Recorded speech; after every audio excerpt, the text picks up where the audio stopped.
এখানে একটা Thevenin circuit দেওয়া আছে। এই থেভেনিন সার্কিটের R5 ওহমের মধ্য দিয়ে প্রবাহিত কারেন্ট I5 এর মান বের করতে হবে।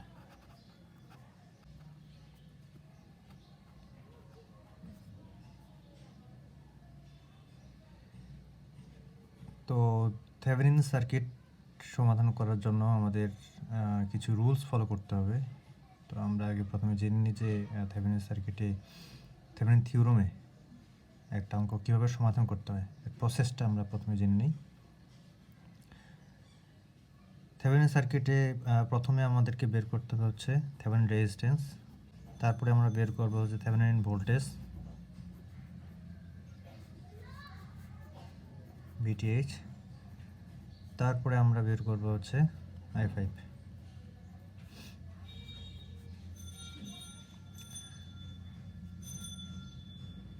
তো থেভেনিন রেজিস্ট্যান্স বের করার ক্ষেত্রে যে প্রসিডিউর যে প্রসেসটা আমাদেরকে ফলো করতে হবে সেটা হচ্ছে যে এই যে সার্কিটটা আছে, সার্কিট থেকে যে লোডের আমাদের কারেন্ট বের করতে বলবে সেই লোডটাকে আমাদেরকে বিচ্ছিন্ন করে দিতে হবে সার্কিট থেকে এইখানে এবং এই জায়গাতে বিচ্ছিন্ন করে দিতে হবে, অর্থাৎ ওই অংশে সার্কিটটাকে খুলে নিতে হবে। খুলে নেওয়ার পরে যে সার্কিটটা থাকবে, এরপরে সার্কিটে যদি কোনো ভোল্টেজ সোর্স থাকে তাহলে সেটাকে বিবেচনা করতে হবে শর্ট অবস্থায় আছে, এবং যদি কোনো কারেন্ট সোর্স থাকে তাহলে সেটাকে বিবেচনা করতে হবে যে ওখানে সেটা ওপেন অবস্থায় আছে। আমরা জানি যে আদর্শ ভোল্টেজ সোর্সের অভ্যন্তরীণ রেজিস্ট্যান্স 0 এবং আদর্শ কারেন্ট সোর্সের অভ্যন্তরীণ রেজিস্ট্যান্স হচ্ছে অসীম, সেজন্য মূলত এটাকে করা হয়। আমি আগেই বলেছি যে এখান থেকে R5কে আলাদা করে আমরা এখানে সেটাকে লিখে রাখতে পারি যে R5 ছিল এখানে, কিন্তু এটা বিচ্ছিন্ন অবস্থা আছে, এটার সাথে এটা কানেক্টেড না। R5 5 ohm. তো এখন আমাদের কি করতে হবে? RTH বের করার নিয়ম হলো যে আমরা এখান থেকে যেহেতু বিচ্ছিন্ন করে দিয়েছি, ভাবতে হবে যে এইখান থেকে এই দিক দিয়ে কারেন্ট প্রবাহিত হচ্ছে, এই প্রান্ত থেকে। আমরা যেহেতু এখানকার ভোল্টেজ সোর্সটাকে শর্ট করে দিয়েছি, অর্থাৎ সেটাকে বাদ দিয়ে দিয়েছি, তো একদিক দিয়ে তো কারেন্ট প্রবাহিত হতে হবে। তো থেভেনিন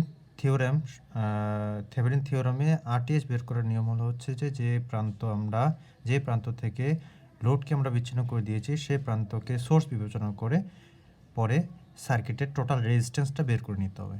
এখন এখানে টোটাল রেজিস্ট্যান্স বের করতে গেলে টোটাল রেজিস্ট্যান্সটাই মূলত হচ্ছে এখানকার RTH কি আশা করছি সবাই সিরিজ প্যারালাল অঙ্ক পারি। তো সেক্ষেত্রে এখানে যদি আমি বিবেচনা করি তাহলে এই দুটো সিরিজে আছে এবং এটার সাথে একটা প্যারালাল আছে, পরবর্তীতে এটা সিরিজে আছে। তো ওইভাবে আমরা এটাকে এখানে তুলে ধরেছি R1 + R2 parallel R4 plus হচ্ছে R3। তো এখানে ক্যালকুলেশন করার পরে যেটা আসছে সেটা হচ্ছে 8.33, যেটা হচ্ছে আমাদের থেভেনিন রেজিস্ট্যান্স। VTH বের এখানে অনেকেরই VTH নির্ণয় করার ক্ষেত্রে একটা কনফিউশন সৃষ্টি হয় যে আসলে VTH বলতে আমরা কোন জায়গাটার ভোল্টেজটাকে আমরা VTH বলবো। VTH একটা হচ্ছে পার্টিকুলার বা সার্টেন রেজিস্টর বা শাখার বলা যেতে পারে যে একটা নির্দিষ্ট শাখার ভোল্টেজটাই হচ্ছে VTH, থেভেনিন ভোল্টেজ।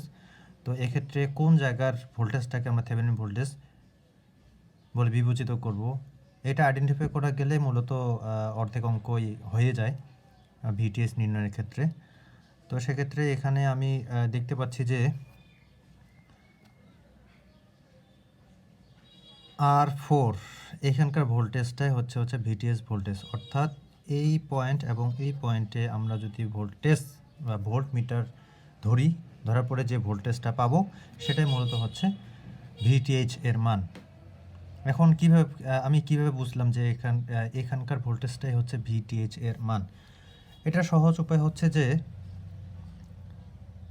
আমি এই দুইটা অংশকে খুলে দেওয়ার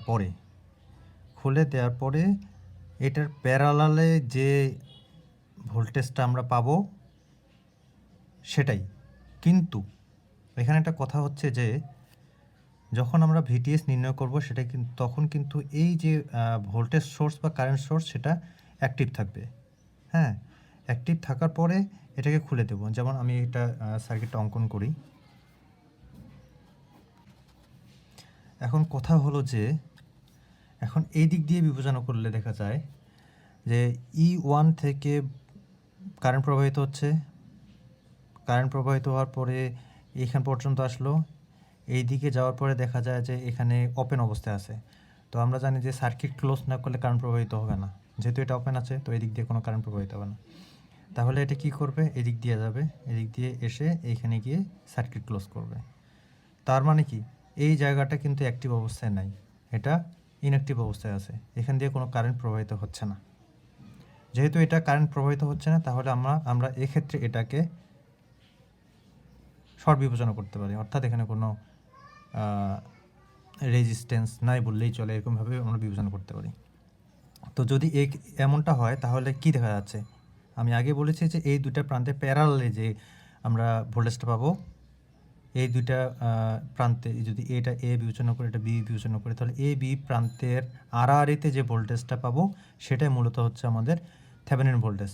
তো থেভেনিন ভোল্টেজ নির্ণয় করতে গেলে আমরা এই দুইটা পয়েন্টে আমরা যদি ভোল্টমিটার ধরি, ভোল্টমিটার ধরার পরে যে আমরা ভোল্টেজটা পাবো সেটাই হচ্ছে থেভেনিন ভোল্টেজ। তো থেভেনিন ভোল্টেজ তাহলে আমরা বলতে পারি যে এইখানকার ভোল্টেজ মানে হচ্ছে এই যে এই শাখার ভোল্টেজ সেটাও থেভেনিন ভোল্টেজ। তো আমরা এই পাশে যদি আমরা ভোল্টেজ নির্ণয় করতে যাই তাহলে যেহেতু এখানে দুইটা অলরেডি রেজিস্ট্যান্স আছে এবং হচ্ছে একটা ভোল্টেজ সোর্স আছে, তো এখানে ক্যালকুলেশন করতে একটু দীর্ঘায়িত হবে। তো সেক্ষেত্রে আমরা যদি এখানকার ভোল্টেজ নির্ণয় করি তাহলে আমাদের থেভেনিন ভোল্টেজটা সহজেই নির্ণয় করতে পারছি। 6 ভোল্ট এদিক দিয়ে কারেন্ট প্রবাহিত হয়ে এদিক দিয়ে চলে আসতেছে। হ্যাঁ, তাহলে আমরা এখানে ভোল্টেজ ডিভাইডার রুল অ্যাপ্লাই করতে পারি। ভোল্টেজ ডিভাইডার রুল আশা করি সবাই জানে। তো ভোল্টেজ ডিভাইডার রুল যদি কেউ সূত্র না জানে তাহলে আমি এটা লিখে দিচ্ছি যে হচ্ছে আমরা যেহেতু এখানকার ভোল্টেজটা বের করবো তাহলে এই দুইটা যেহেতু সিরিজ আছে আমরা এই দুইটাকে সিরিজে প্রথমে করে নিই। হ্যাঁ, ওটাকে আমরা দিই হচ্ছে R12 ইজ ইকুয়াল টু কত 3.6 plus 0.4 is equal two 4 ohm R12 এর মান। তাহলে সার্কিটটা কীরকম হয় আমি কিন্তু ভেঙে করে দিচ্ছি যেন সবাই বুঝতে পারে।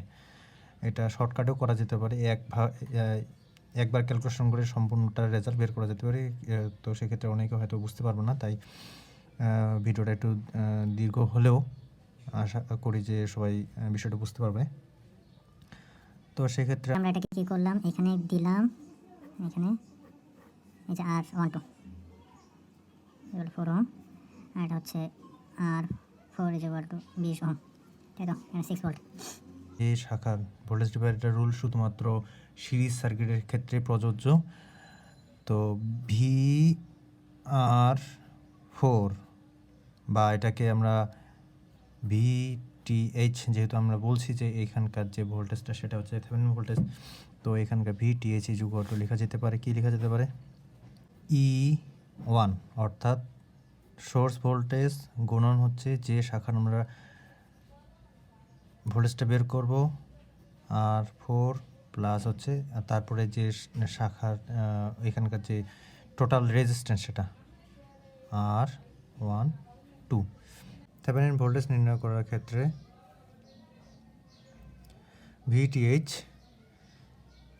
is equal to E1 into R4 divided by R4 plus R12, যেটা হলো সেটা হচ্ছে 5 ভোল্ট। এই VTH এর মান আমরা আরেকটা উপায়ে বের করতে পারি, এটা তো আমরা বের করেছি ভোল্টেজ ডিভাইডার রুল অ্যাপ্লাই করে, আমরা একটা সাধারণ নিয়মে সেটা করতে পারি। এখানকার টোটাল কারেন্ট আই এর মান বের করে I is equal to V by R, B হচ্ছে 6 ডিভাইডেড বাই 20 প্লাস 4 যে 2.5 এম্পিয়ার। এখন ভি আমরা বের করতে চাই তাহলে VTH এখানকার ভোল্টেজ এই প্রান্ত থেকে এই প্রান্তের ভোল্টেজ ইজ ইকুয়াল টু হচ্ছে এখানকার কারেন্ট তো আমরা বের করে নিয়েছি অলরেডি হচ্ছে 0.25 এম্পিয়ার, তাহলে এখানকার ভোল্টেজ হচ্ছে V is equal to I to R, আই হচ্ছে 0.25 ইন্টু 20 ইজ ইকুয়াল টু হচ্ছে 5 ভোল্ট।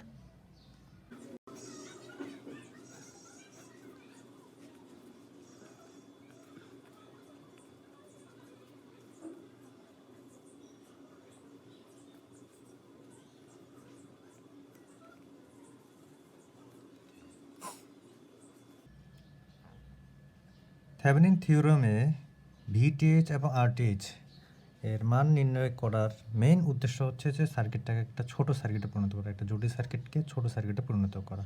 তো এক্ষেত্রে আমরা ভিটিএইচ এবং আরটিএইচের মান যেহেতু বের করে নিয়েছি, পরিশেষে আমাদের যে সার্কিটটা এসে দাঁড়ালো সেটা হচ্ছে এটা। ভিটিএইচ এর সাথে এইভাবে সার্কিটটা অঙ্কন করতে হবে, অর্থাৎ আরটিএইচ এর সাথে আর5কে সিরিজে সংযোগ করতে হবে। সিরিজে সংযোগ করার পরে যে সার্কিটটা হবে সেটাই ফাইনালি যে সার্কিটটা আমাদের পাওয়ার কথা সেটা। তো এক্ষেত্রে এখন আইএল বা i5 এর মান বের করতে গেলে আমাদেরকে অতি সহজে আমরা এখন বের করতে পারবো। একটা জটিল সার্কিট থেকে কিন্তু আমরা এখন অতি সহজে i5 এর মান বের করতে পারছি। তো i5 এর মান বের করতে গেলে আমাদেরকে কি করতে হবে? i5 VTH ডিভাইডেড বাই হচ্ছে RTH প্লাস R5, তাই তো? আমরা তো জানি যে I is equal to V by R। V হচ্ছে 5 ভোল্ট, আর হচ্ছে total resistance RTH plus R5 equal to VTH এর মান হচ্ছে 5, RTH 8.33 প্লাস 25। ক্যালকুলেশন করলে দাঁড়ায় 5 ডিভাইডেড বাই 8.33 প্লাস 25,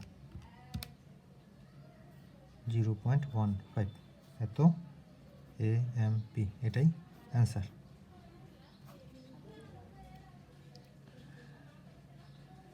আমরা মূলত একটা simple circuit, simple Thevenin theorem সার্কিটের সাহায্যে কিভাবে অঙ্কগুলো মূলত করতে হয় তার একটা ধারণা নিয়ে নিলাম।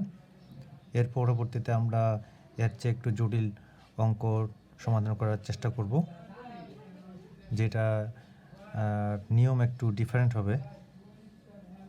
ওভারঅল একই থাকবে, জাস্ট কিছু অংশ ওখানে বাড়তি কিছু থাকবে। তো আশা করছি সবাই ভালো মতো আমরা বুঝতে পেরেছি। সবাইকে ধন্যবাদ।